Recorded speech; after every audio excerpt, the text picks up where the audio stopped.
बिस्मिल्लाहिर्रहमानिर्रहीम। अस्सलाम वालेकुम स्टूडेंट्स, कैसे हैं आप सब लोग। उम्मीद है आप लोग सब खैरियत से होंगे। और मैं जाबिर ख़ान और आज हमारी फिर से मुलाकात हो रही है थर्ड लेक्चर में, जो कि है 8th जनरल साइंस फिज़िक्स। और हमारा चैप्टर चल रहा था मेजरमेंट ऑफ फिज़िकल क्वांटिटीज़। तो आज हम इसको आगे कंटिन्यू करेंगे, हमारा थर्ड लेक्चर है। इससे पहले हम प्रीवियस 2 लेक्चर्स में काफ़ी चीज़ें स्टडी कर चुके हैं। लास्ट लेक्चर में हम स्टडी कर रहे थे मेजरिंग इंस्ट्रूमेंट्स। मेजरिंग इंस्ट्रूमेंट्स में हमने देखा था लेंथ मेजरिंग इंस्ट्रूमेंट्स क्या हैं, जिनमें हमने स्टडी किया था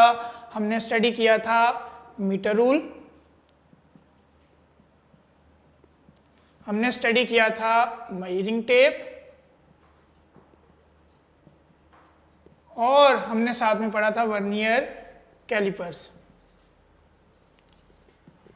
अब जरा एक रिव्यू ले लेते हैं कि लास्ट टाइम हमने जो पढ़ा था। मीटर रूल क्या था? ये एक लेंथ मेजरिंग इंस्ट्रूमेंट था और इससे हम लेंथ मेजर कर सकते थे। अब एक टर्म यूज हुई थी लीस्ट काउंट। लीस्ट काउंट क्या था उसको सादा अल्फाज में देखते हैं। लीस्ट काउंट कहते हैं किसी भी इंस्ट्रूमेंट की वो एबिलिटी कि वो स्मॉलेस्ट मेजरमेंट कितनी कर सकता है। लीस्ट काउंट का मतलब क्या था? Smallest reading taken by any instrument, उसको हम लीस्ट काउंट कहते हैं। तो हमारा जो मीटर रूल था इसका लीस्ट काउंट ये था 1 मिलीमीटर। हमारी जो मेजरिंग टेप थी इसका लीस्ट काउंट भी क्या था? ये था 1 मिलीमीटर। लेकिन अगर हम इससे 1 मिलीमीटर से भी स्मॉल लेंथ को मेजर करना चाह रहे हैं तो हम क्या यूज करते थे? हम यूज करते थे वर्नियर कैलिपर्स। अब वर्नियर कैलिपर्स में क्या था? इसका लीस्ट काउंट था 0.1 मिलीमीटर्स, यानी 10 टाइम्स छोटी वैल्यू मीटर रूल से और मेजरिंग टेप से ये मेजर कर सकता है। अब इसकी टोटल लेंथ कितनी होती थी? इसकी टोटल लेंथ थी 1 मीटर लॉन्ग। ये 1 मीटर लॉन्ग था, यानी 100 सेंटीमीटर्स। आप कह लो कि 100 सेंटीमीटर्स इसकी टोटल लेंथ थी। एक दफ़ा में मैक्सिमम रीडिंग कितनी लेगा metre rule? 100 centimetres. Measuring tape क्या थी? ये हमारे पास रेंज में अवेलेबल थी। वो रेंज क्या थी? 10 मीटर्स, 20 मीटर्स, 50 मीटर्स और 100 मीटर्स। इसी तरह से हमारे पास जो वर्नियर कैलिपर है, ये मैंने मेंशन किया था, ये बड़ी लेंथ्स को मेजर करने के लिए यूज नहीं होता, बल्कि ये स्मॉल लेंथ्स को, इंटरनल और एक्सटर्नल डायमीटर को मेजर करने के लिए यूज होता है। तो इसमें आपका जो एक स्केल होता है, आम रूटीन में हम यूज करते हैं, एक छोटा स्केल होता है जो कि 15 सेंटीमीटर्स का होता है। तो ये मैक्सिमम रीडिंग 15 सेंटीमीटर्स के लिए ले सकता था। और ये कौन यूज करते थे? मीटर रूल लेबोरेटरी इंस्ट्रूमेंट था। मैंने मेंशन किया था कि ये मोस्टली जहां पे यूज होते हैं हम उनको मेंशन करते हैं। ये कौन यूज करता था? ब्लैकस्मिथ और कारपेंटर्स। इसी तरह से हमारा जो वर्नियर कैलिपर है ये भी एक लेबोरेटरी इंस्ट्रूमेंट है। तो ये था हमारा एक ब्रीफ सा रिव्यू। अब लीस्ट काउंट इनके तो हमने पढ़ लिए, लीस्ट काउंट इसका भी पढ़ लिया, लेकिन वर्नियर कैलिपर के लीस्ट काउंट का एक फॉर्मूला भी था। अब उस फॉर्मूले को यहाँ पे छोटा सा डिस्कस कर लेते हैं। वो भी हमारा एक शॉर्ट क्वेश्चन था। अब उसको दोबारा से जरा एक दफा देख लेते हैं। Least count of vernier calipers, ये फॉर्मूला था least count is equal to smallest reading on main scale और divided by the total number of divisions on vernier scale. हमारी जो स्मॉलेस्ट रीडिंग थी मेन स्केल, वर्नियर कैलिपर में हमने last time पढ़ा था, इस पे 2 स्केल होते हैं। एक मेन स्केल, ये वही स्केल है जो आम रूटीन में हम लोग यूज करते हैं, या वो स्केल जो कि पार्ट था किसका? मीटर रूल का। इसी तरह से उसके ऊपर स्मॉलेस्ट रीडिंग क्या थी? हमारे मेन स्केल का जो लीस्ट काउंट था वो क्या था? वो था 1 मिलीमीटर्स। और हमारे जो वर्नियर स्केल पे डिविजन्स थी वो हमने लास्ट टाइम डिस्कस किया था कि वो डिविजन्स हैं 10। तो इसका जो लीस्ट काउंट है वो बना 0.1 मिलीमीटर्स। तो फॉर्मूला क्या है, least count of vernier calipers का smallest division on main scale. हमारा smallest division on main scale से मुराद जो मेन स्केल हम आम रूटीन में यूज करते हैं उसकी स्मॉलेस्ट डिवीजन, यानी वो स्मॉलेस्ट रीडिंग कितनी ले सकता है, और वो थी कितनी थी 1 मिलीमीटर। और हमारे वर्नियर कैलिपर पे, वर्नियर स्केल पे कितनी डिवीजन्स होती हैं, जो आम रूटीन में अवेलेबल है वो है 10 डिवीजन्स वाला। तो हमारा लीस्ट काउंट क्या बना, 1 millimetre divided by 10 is equal to 0.1 millimetres. ये शॉर्ट क्वेश्चन भी है और वर्नियर कैलिपर इटसेल्फ एक लॉन्ग क्वेश्चन है। आ जाते हैं हमारे नेक्स्ट लेंथ मेजरिंग इंस्ट्रूमेंट पे, जो कि क्या है, जो कि है स्क्रू गेज, जो कि बहुत इंपॉर्टेंट है। स्क्रू गेज का क्या फायदा है हमें, स्क्रू गेज के ऊपर आ जाते हैं हम। इसको माइक्रोमीटर स्क्रू गेज भी कहते हैं। ये क्या करता है, इसका फर्स्ट पॉइंट, ये भी लेंथ मेजरिंग इंस्ट्रूमेंट है। अब मैं इसकी डेफिनेशन भी लिखूंगा, लेंथ मेजरिंग इंस्ट्रूमेंट। अब इसकी डेफिनेशन पे आ जाते हैं। लेंथ मेजरिंग इंस्ट्रूमेंट है और इसकी डेफिनेशन है एन इंस्ट्रूमेंट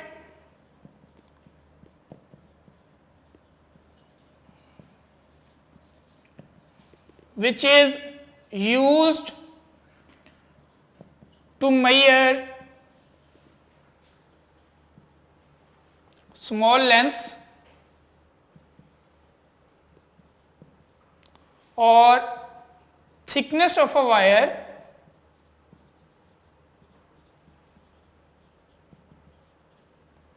with accuracy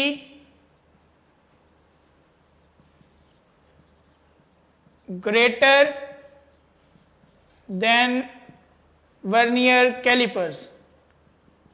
एक ऐसा इंस्ट्रूमेंट जो कि स्मॉल लेंथ्स को मेजर करेगा, किनको मेजर करेगा, स्मॉल लेंथ्स को, यानी ये भी एक स्मॉल लेंथ मेजरिंग इंस्ट्रूमेंट है। और थिकनेस ऑफ अ वायर, लेकिन इसकी मेन बात क्या है, इसकी खासियत क्या है, इसकी खासियत है with accuracy greater than vernier callipers. कहने का मतलब क्या है, ये एक ऐसा इंस्ट्रूमेंट है जो कि लेंथ्स को, जो स्मॉल लेंथ्स हैं उनको मेजर करेगा। लेकिन हमारे वर्नियर कैलिपर से अगर हम बात करें, अगर वर्नियर कैलिपर्स की बात करें तो लीस्ट काउंट था, least count of vernier callipers वो था 0.1 मिलीमीटर्स।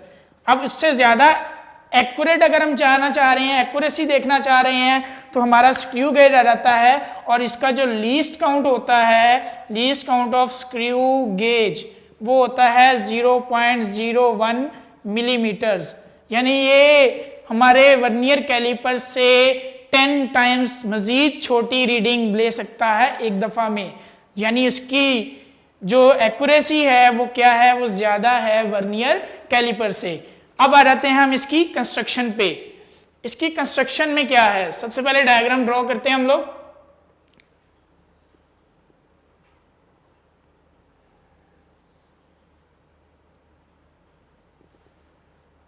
इसमें ये एक स्टड होता है, ये फिक्स्ड पार्ट है, ये मूव नहीं कर सकता। यहां पे स्पिंडल मौजूद है, ये भी रोड है, इसको स्पिंडल कहते हैं। और यहां पे अगर हम आ जाएं तो यहां पे हमारा मौजूद है मेन स्केल जो कि मिलीमीटर्स में है। ये हमारा मेन स्केल होगा जो कि मिलीमीटर्स में होगा, 0, 1, 2, 3 एंड सो ऑन 5 मिलीमीटर्स तक हम इसको डिस्कस कर लेते हैं। और उसके बाद क्या आ जाता है, उसके बाद आ जाता है हमारा सर्कुलर स्केल। सर्कुलर स्केल जो कि हमारा स्क्रू गेज का मेन पार्ट है, जिसके जरिए हम क्या करेंगे, हम ज्यादा स्मॉल रीडिंग ले सकेंगे। अब इसके ऊपर कितनी डिविजन्स होती हैं हमारे, इसका ये मेन स्केल और ये हमारा सर्कुलर स्केल है। इस सर्कुलर स्केल के ऊपर, इस सर्कुलर स्केल के ऊपर हमारे पास 100 डिविजन्स होती हैं। कितनी डिविजन्स होती हैं, 100 डिविजन्स होती हैं। ये 0 वाली डिवीजन 100 डिवीजन भी है हमारे पास। स्क्रू गेज के अंदर अगर हम बात करें स्क्रू गेज की, तो स्क्रू गेज में क्या है, एक स्टड है, ये फिक्स पार्ट होगा, ये स्पिंडल है, ये मूव कर सकती है इस सर्कुलर स्केल के साथ। ये सर्कुलर स्केल जब हम इसे रोटेट करवाते हैं, जैसे आम रूटीन में बेटा हम लोग देखते हैं कि हमने नट को खोलना हो तो उसके अपर पोर्शन को हमें घुमाना पड़ता है, तो उसकी जो रॉड होती है नीचे से वो क्या करती है, वो बाहर की तरफ आती है या अंदर की तरफ जाती है। अगर हम बात करें, अगर हमने नट को टाइट करना है तो हमें क्या करना पड़ेगा, क्लॉकवाइज डायरेक्शन में सर्कल की फॉर्म में उसे घुमाना पड़ेगा और नट की जो रॉड है वो क्या करेगी, वो नीचे चली जाती है। इसी तरह से अगर उसको हमने नट को खोलना है और उसको बाहर निकालना है तो हम उसे किस डायरेक्शन में घुमाते हैं, एंटी क्लॉकवाइज डायरेक्शन में। इसी तरह से ये जो स्पिंडल है ये मूवेबल है और ये किसके साथ अटैच है, ये हमारे सर्कुलर स्केल के साथ अटैच है। अगर हम इस सर्कुलर स्केल को घुमाते हैं जैसे नट को घुमा रहे होते हैं, तो उसी तरह से साथ में ये स्पिंडल भी क्या करती है, मूव करती है आगे या पीछे की तरफ। ये इस पोर्शन में हम क्या करते हैं, हम उस ऑब्जेक्ट को रखते हैं जिसकी हम लेंथ या थिकनेस को मेजर करना चाह रहे होते हैं। अब ये पार्ट तो फिक्स है, इसको मूवेबल इसलिए बनाया जाता है ताकि अगर हम डिफरेंट साइज के ऑब्जेक्ट्स हैं उनको अगर हम वहां पे फिक्स करना चाह रहे हैं तो एक पार्ट मूव करेगा, उसकी जो भी लेंथ होगी या थिकनेस होगी उस हिसाब से वो यहाँ पे एडजस्ट करेंगे और फिर हम क्या करेंगे, यहाँ से रीडिंग ले सकेंगे। तो दोबारा कंस्ट्रक्शन पे आते हैं, stud, spindle, main scale. Main scale के ऊपर जो स्केल है ये किसमें मार्क किया हुआ है, मिलीमीटर्स में। ठीक हो गया। इसकी एक डिवीजन क्या है, स्मॉलेस्ट डिवीजन इसकी है 1 मिलीमीटर। और उसके साथ क्या है, ये सर्कुलर स्केल है। सर्कुलर स्केल के ऊपर कितनी डिवीजन है बेटा, सर्कुलर स्केल के ऊपर मौजूद हैं 100 डिवीजन्स। अब इसके जरिए हम क्या करते हैं, हम स्मॉल लेंस को विद ग्रेटर एक्यूरेसी मेजर करते हैं। अब इसमें एक तो बात वही जो हम प्रीवियस लेक्चर में भी डिस्कस कर चुके हैं कि लीस्ट काउंट क्या होता है। लीस्ट काउंट किसी इंस्ट्रूमेंट की वो ability, the ability of an instrument to take smallest reading. Smallest reading कितनी वो ले सकता है, उस एबिलिटी का नाम क्या है, लीस्ट काउंट। तो हमने बात की थी मीटर रूल की। मीटर रूल की जो स्मॉलेस्ट रीडिंग थी वो थी 1 मिलीमीटर।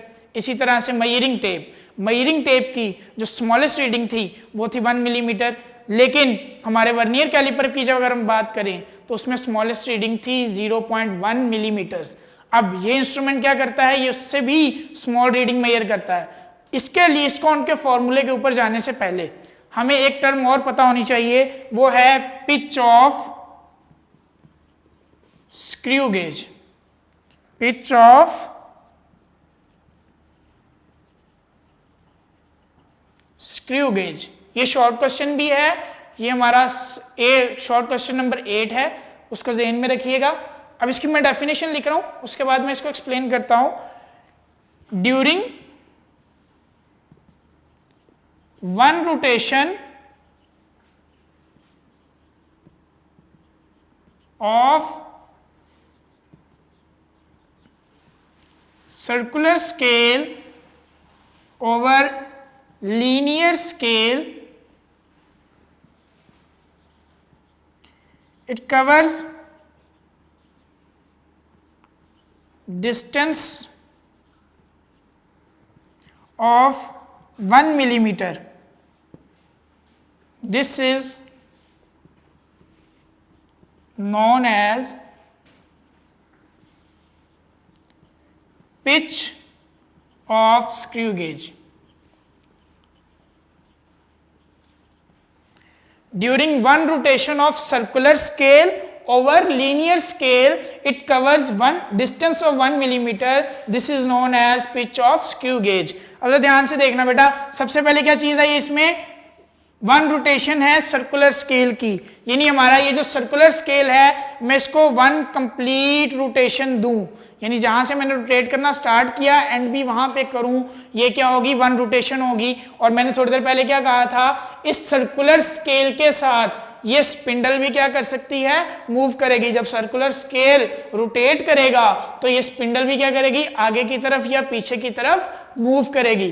तो एक रोटेशन, हमारे सर्कुलर स्केल की एक रोटेशन के ऊपर ये जो स्पिंडल जो डिस्टेंस मूव करती है, आगे की तरफ या फिर पीछे की तरफ, वो डिस्टेंस कितना होता है, वो डिस्टेंस होता है 1 मिलीमीटर। स्पिंडल का ये 1 मिलीमीटर डिस्टेंस कब, जब सर्कुलर स्केल की एक कंप्लीट रोटेशन हो, उस डिस्टेंस को क्या कहते हैं हम लोग, pitch of screw gauge. Pitch of screw gauge I hope कि आपको समझ आ गई होगी। During one rotation of circular scale over linear scale, हमारे सर्कुलर स्केल की जब लीनियर स्केल पे एक रोटेशन होती है, वन रोटेशन का मतलब समझते हैं, ध्यान से देखिएगा।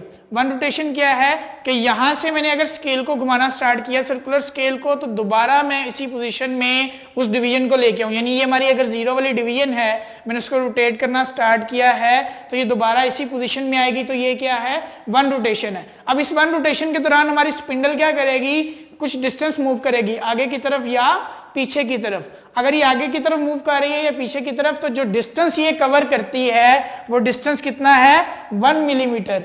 इस डिस्टेंस का नाम क्या है, pitch of screw gauge.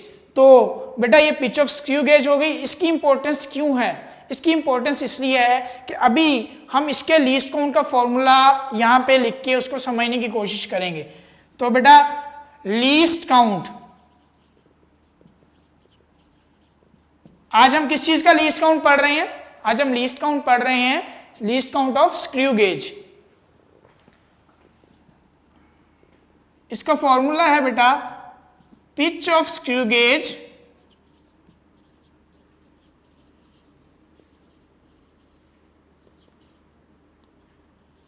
Divided by the total number of divisions on circular scale. हमारा फॉर्मूला क्या है, the least count of screw gauge is equal to pitch of screw gauge divided by the total number of divisions on circular scale. अभी थोड़ी देर पहले pitch of screw gauge को हमने discuss किया, वो कितनी होती है बेटा, 1 मिलीमीटर। यानी एक सर्कुलर स्केल की एक रोटेशन के ऊपर हमारी स्पिंडल जो डिस्टेंस मूव करती है वो डिस्टेंस कितना है, वो है 1 मिलीमीटर। तो इसको हम कहते हैं पिच ऑफ स्क्रू गेज। और टोटल नंबर ऑफ डिविजन्स कितनी है, मैंने पहले यहां पे मेंशन किया हुआ है कि हमारे सर्कुलर स्केल पे 100 डिविजन्स मौजूद हैं। तो अगर हम इसको ड्रॉ करें, लिखें तो क्या होगा, 1 मिलीमीटर डिवाइडेड बाय 100 डिविजन्स। तो बेटा इसका लीस्ट काउंट क्या बना फिर, 0.01 मिलीमीटर।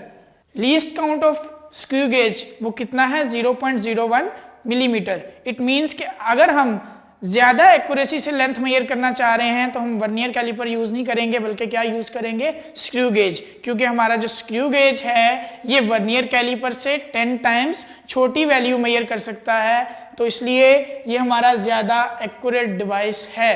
अगर हम बात करें तो हमारा जो स्क्रू गेज है ये इटसेल्फ क्या है, ये एक लॉन्ग क्वेश्चन है। इसकी डेफिनेशन क्या थी, दोबारा डेफिनेशन पे आते हैं। An instrument which is used to measure small lengths और thickness of a wire with accuracy greater than vernier calipers. तो वो उसका लीस्ट काउंट यहाँ पे हमें बता रहा है कि इसका जो लीस्ट काउंट है वो वर्नियर कैलिपर से भी क्या है, स्मॉल है। इट मीन्स कि ये वर्नियर कैलिपर से ज्यादा एक्यूरेट रीडिंग ले सकता है।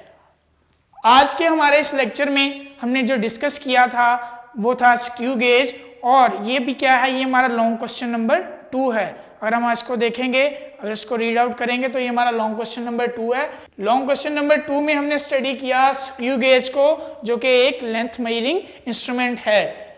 लेंथ मेजरिंग इंस्ट्रूमेंट हमने कितने पढ़े, metre rule, measuring tape, vernier callipers और स्क्रू गेज। तो स्क्रू गेज क्या है, ये सबसे ज्यादा एक्यूरेसी के साथ हमें लेंथ मेजर करके देगा। अब ये इसकी डेफिनेशन हो गई। उसके बाद क्या आएंगे, उसके बाद आएंगे हम हमारे स्क्रू गेज की कंस्ट्रक्शन पे। इसकी कंस्ट्रक्शन में क्या है बेटा, इसका मेन फ्रेम है, ये मेटेलिक फ्रेम है, फिर इसके एक साइड पे ये स्टड है, एक स्पिंडल है। स्टड क्या है, ये फिक्स है, स्पिंडल क्या कर सकती है, मूव कर सकती है। इसके साथ क्या लगा हुआ है, मेन स्केल है। मेन स्केल के ऊपर जो डिवीजन्स हैं वो किसमें है, मिलीमीटर पे हैं। यानी इसकी ये जो डिवीजन है, एक डिवीजन ये कितनी है, 1 मिलीमीटर की। और इसके साथ क्या है, सर्कुलर स्केल है। ये जो सर्कुलर स्केल है ये कितने डिविजन्स के ऊपर मुश्तमिल है, 100 डिविजन्स के ऊपर मुश्तमिल है। तो ये क्या थी, ये इसकी कंस्ट्रक्शन थी। फिर आ जाते हैं हम पिच ऑफ स्क्रू गेज। ये हमारा शॉर्ट क्वेश्चन नंबर 8 है जो कि बहुत इंपॉर्टेंट है।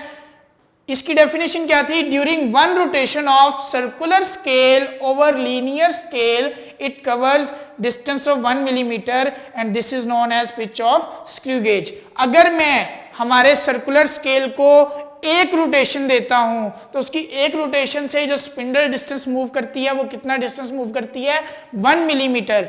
इस डिस्टेंस को क्या कहते हैं हम लोग, पिच ऑफ स्क्रू गेज। अब इसके लीस्ट काउंट का फॉर्मूला था, इसके लीस्ट काउंट का फॉर्मूला क्या था, pitch of screw gauge over total number of divisions on circular scale.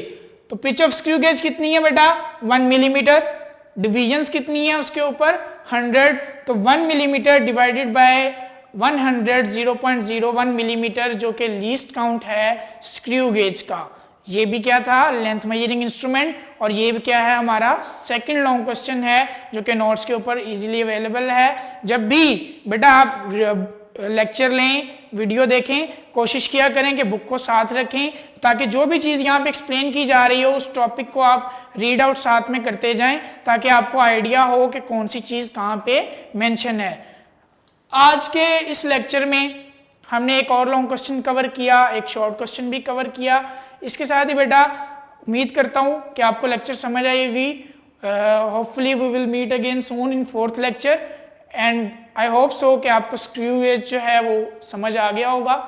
Lecture के एंड पे बेटा सबसे इम्पोर्टेंट चीज़ वो ये कि हम सब जानते हैं हम किस सिचुएशन से गुजर रहे हैं। हमारे मुल्क में एक वायरस फैला हुआ है, इसलिए बेटा स्टे होम, स्टे सेफ, घर पे रहें, अपना भी ख्याल रखें, दूसरों का भी ख्याल रखें। और एक और चीज़ बेटा, हमने अपनी हैबिट्स को अच्छा करना है। एक जो छोटे बच्चों में मैंने ये चीज़ देखी है कि वो जब शरारत करते हैं ना तो वो झूठ बोल देते हैं बचने के लिए। बेटा झूठ बोलना अच्छी बात नहीं है, हमने झूठ से परहेज करना है। सच बोलने से क्या होता है, एक तो हम लोग किसी परेशानी में नहीं पड़ते और दूसरी बात ये होती है बेटा कि हमें एक अच्छी हैबिट डेवलप होती है और ये हमारे प्यारे नबी की सुन्नत भी है। इसलिए बेटा सच बोला करें, झूठ से परहेज किया करें और बड़ों का कहा माना करें। और सबसे इम्पोर्टेंट बात बेटा, बाहर नहीं जाना। अगर बाहर जाना ज़रूरी है तो बेटा प्रिकॉशंस के साथ मास्क पहने, ग्लव्स पहने और जब भी बाहर से घर आएँ तो बेटा हाथ धोएं ताकि हम खुद भी महफूज रह सकें और दूसरों को भी महफूज रख सकें। अल्लाह हाफ़िज़।